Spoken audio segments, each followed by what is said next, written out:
आपस में झगड़ते रहेंगे, एक दूसरे को निपटाने पे लगे हैं भारतीय जनता पार्टी के लोग। पूरी तरीके से पूरी सरकार फेल है, जंगल राज कायम है और ये सरकार केवल बुलडोजर चलाने में माहिर है।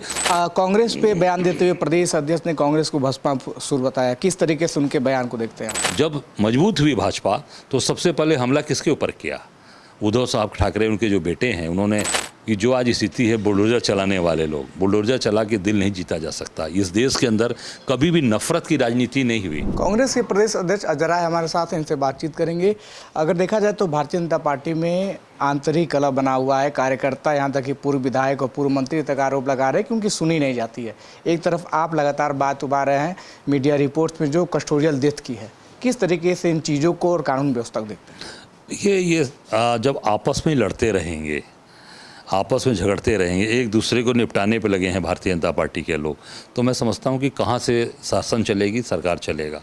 शासन सरकार चलाने के लिए तो शुद्ध अंतःकरण से, शुद्ध मन से लगना पड़ेगा और अधिकारियों पर दबाव बनाना पड़ेगा। आज आप देख सकते हैं कि पूरे प्रदेश के अंदर अंडर कस्टडी ऐसी शायद एक घटनाएं कभी होती थी, हम लोगों ने सुना होगा। इधर तो लगातार घटनाएं हो रही हैं, लगातार। इधर 15 महीने 10 दिन में आप देखेंगे, एक हफ्ते में फिरोजाबाद से लेके, जालौन से लेके, चित्रकूट से लेके तांता लग गया अंडर कस्टडी हत्याओं का। ये पूरी तरीके से पूरी सरकार फेल है, जंगल राज कायम है और ये सरकार केवल बुलडोजर चलाने में माहिर है और पर्चा लीक कराने में माहिर है। बात की जाए तो आपने पंत नगर, अकबर नगर, खुर्रम नगर की बात अपने प्रेस कॉन्फ्रेंस से उठाई थी। उन लोगों की जो बात थी उस पे लेकर आपने बात कही थी और आज आदेश आ गया है कि वहाँ कार्रवाई नहीं होगी ध्वस्तीकरण की, वहाँ बाबा बुलडोजर नहीं चलेगा। किस तरीके से देखते हैं? देखिए, ऐसा है कि ये हमारे कार्यकर्ताओं की जीत है। हमारे कार्यकर्ता, हमारे लोग जो दिन रात सक्रिय हैं, आप देख सकते हैं वरिष्ठ लोग यहाँ खड़े हैं, सभी हमारे पुराने लोग, नए लोग, सब लोग मजबूती से खड़े हैं और हमारा एक एक कार्यकर्ता कटिबद्ध है। हम 18 तारीख को पहुँच भी रहे हैं। खुर्रम नगर, पंत नगर, जो जहाँ पर ये इन्होंने लाल निशान लगाया है, वहाँ हम लोग निश्चित तौर से अपने जो दिल का निशान है वो लगाने वाले हैं, टूटने नहीं देंगे। हमारा एक एक कार्यकर्ता खड़ा रहेगा। और मैं चुनाव में था, मैं लोकसभा चुनाव बनारस लड़ा और मोदी जी के छक्के छुड़ा दिए। अगर लोकसभा का चुनाव नहीं होता तो अकबर नगर पर भी ईंटा नहीं हिलने देते। अगर बात की जाए तो भाजपा की जो प्रदेश कार्यकारिणी समिति की बैठक हुई थी उसमें इंडिया गठबंधन का जिक्र हुआ। कांग्रेस पे बयान देते हुए प्रदेश अध्यक्ष ने कांग्रेस को भस्मासुर बताया। किस तरीके से उनके बयान को देखते हैं? नहीं, आप ये देखिए, अब सबसे बड़ी बात ये मैं कहना चाहूँगा कि भाजपा की बैठक हो रही है, भाजपा का प्रदेश कार्यकारिणी का कार्यक्रम हो रहा है और वहाँ चर्चा किसकी हो रही है? कांग्रेस की हो रही है। तो हमारी जीत तो ऐसे ही हो गई। जब भाजपा के कार्यक्रम में कांग्रेस की चर्चा हो तो मुझे लगता है जीत तो हमारी है ही है। जनता हमको पसंद कर रही है, प्यार कर रही है और भारतीय जनता पार्टी पूरी तरीके से जनता के दिमाग से उतर चुकी है और भस्मासुर भारतीय जनता पार्टी के लोग हैं। आप देख सकते हो कि जो सबसे पुराना इनका सहयोगी था, जो बिना शर्त समर्थन करता था, शिवसेना, बाला साहब ठाकरे जो शिवसेना के संस्थापक थे, वो बिना शर्त समर्थन अटल बिहारी वाजपेयी की सरकार को हमेशा करते चले आए। जब मजबूत हुई भाजपा तो सबसे पहले हमला किसके ऊपर किया? उद्धव साहब ठाकरे, उनके जो बेटे हैं, उन्होंने उस स्थान को संभाला था बाला साहब के, तो सबसे पहले शिवसेना को तोड़ा और असली शिवसेना को नकली बताया और नकली को असली बनाया। आप सोच सकते हैं ये भारतीय जनता पार्टी का काम है।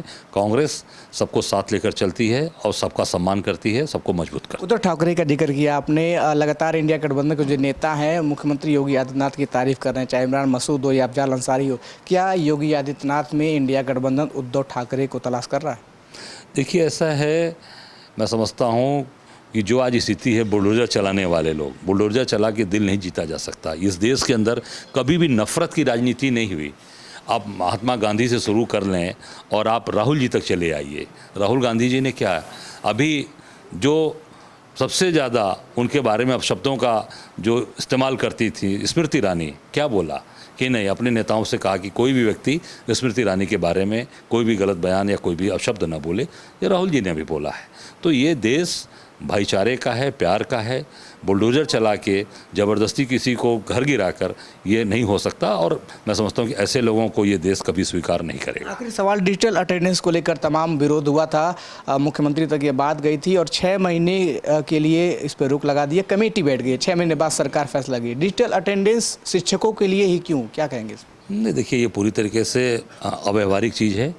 ये अगर लगाना है तो आप किसी के ऊपर जो भी पूरी तरीके से पूरे प्रदेश के अंदर एक साथ उसे विचार करना चाहिए, पर ये मुझे लगता है कि अव्यवहारिक नहीं है, अव्यवहारिक है। और ये इसलिए 6 महीने की रोक लगी है कि पूरी तरीके से शिक्षक मुखर हो गए, आम आदमी मुखर हो गए, आम समर्थन, हम सब लोगों का समर्थन आ गया शिक्षकों के साथ। पर ये केवल जो स्थगित हुआ है, मैं फिर कहना चाहूँगा, ये 10 विधानसभा के उपचुनाव होने जा रहे हैं, इसके लिए केवल स्थगित किया है इस सरकार ने। सतर्क रहें, अध्यापक लोगों से आग्रह करूँगा पूरी ताकत के साथ इंडिया गठबंधन के साथ खड़े हों और इनको सबक सिखाएं और इनको वापस गुजरात भेजें। तो ये थे हमारे साथ कांग्रेस के प्रदेश अध्यक्ष अजय राय जी, जो साफ तौर पर तमाम मुद्दों पर हमसे खुल के बातचीत की है। कैमरा पर्सन जितेंद्र के साथ विवेक शाही, अनादि टीवी, लखनऊ। अगर आप इस वीडियो को YouTube पर देख रहे हैं तो चैनल को सब्सक्राइब करें और बेल आइकन दबाना ना भूलें। अगर Facebook पर देख रहे हैं तो चैनल को लाइक करें।